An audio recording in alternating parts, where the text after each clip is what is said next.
Now, they are the invisible kingmakers, gathering crowds for politicians while on the campaign trail, pushing their agendas in the community. However, once the election season ends, most are left physically, socially, and economically drained, with their fortunes hardly changing. Now, during the 16 days of activism against gender-based violence, a recent report highlights the plight of women political mobilizers, with some sharing their own experiences. Take a look. The then man that I lived with, one day he really quarreled me. He came drunk and he really fought me. Mpaka asubuhi. I remember I did not sleep. I had a small child who was breastfeeding. I was doing my KCSE and doing my courses at KCA. So sometimes I look back, people think I'm strong. I can't tell you how I managed to do all that. That was May describing the abuse she underwent while preparing to run for the Lainisaba ward seat in 2017. As an aspirant at the time, May was an unlikely candidate as a mother of 4 trying to sit for her KCSE exams 17 years after dropping out of high school.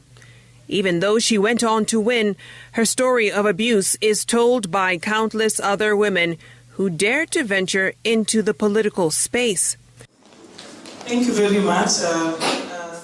It's what necessitated this report by Badili Africa that looked at the type of violence specifically women political mobilizers go through. Women were in limbo, so what do we do, I almost got stabbed while campaigning. Someone came with a razor blade trying to disfigure my face because I party hopped from party A to party B, and people are angry with me because I have belonged to this party for such a long time. It's like I cannot exercise my political autonomy. And what Binna just described is the tip of the iceberg. Sadly, many of these experiences from women political mobilizers happen without ever being reported. You'll find a man abused a woman because she was in a supporting different political party, and the guy was supporting a different political party. You find because a woman said, me, I'm abstaining, for example, from going to vote because I don't see any candidate that I prefer, but men abuse them, and these cases never reached the report. The study that looked at focus groups in Madare, Kayole, Mukuru and Kawangware found women political mobilizers would get direct threats of physical attacks, physical assault, rape, undressing in public, verbal insults, and social shunning, among other forms of violence. Some of the recommendations included having more women in political party leadership, as well as a women political mobilizers federation to help them work better. Because we saw a lot of women who said it was the goons of so-and-so or the goons of this particular party. But we see them going scot-free.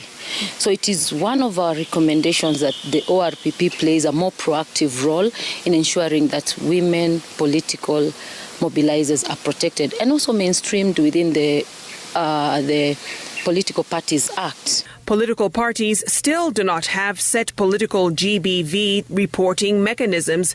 The Independent Electoral and Boundaries Commission and the Office of the Registrar of Political Parties also don't have serious mechanisms to sanction political parties that violate the constitutional requirements on gender equality. I think also to influence how we look at electoral security in elections, right? And ensure that we do not leave any key player out, that it's just not about political candidates and voters, that there are so many players in between, whether they are political brokers, whether they are political mobilizers. There's so much. There are other key players who influence democracy and the outcomes of democracy and elections in ways that are not visible to our eyes. Badili Africa hopes this report will empower the hundreds of women who risk their safety, reputations, and at times lives for the men and women who eventually hold the title honorable.